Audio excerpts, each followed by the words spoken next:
મારી ભગવતી ચામુંડા એટલું કીધું કે મુંજા માગ બાપ મારી માગો હા મારી આ એક મુખે તું મારી સામે ઊભી છો ને હા મારી ચંડ અને મુંડ બે જયારે પૃથ્વીની માથે તારી સામે જયારે યુદ્ધે ચડ્યા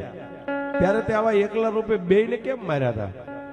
કે મુંજા તેદી મેં બે રૂપ કર્યા હતા હે મુંજા ત્યારે મેં રણ મેદાન ની મારી પાસે શસ્ત્ર હાથની મારી પાસે લઈ અને બે રૂપ કર્યા હતા કે મારી કેવા રૂપ દેખાડતો અને મારી ભગવતી ઝાડા દઈને બે મુખ કર્યા હશે બે મુખ કર્યા ત્યારે માતાજીને એટલું કીધું કે એ માં થોભી જા મારી આ બે મુખ રહ્યા ને એમાંથી હવે જો એક મુખ કરીને તો તને તારા મુંજાના સોગંદ છે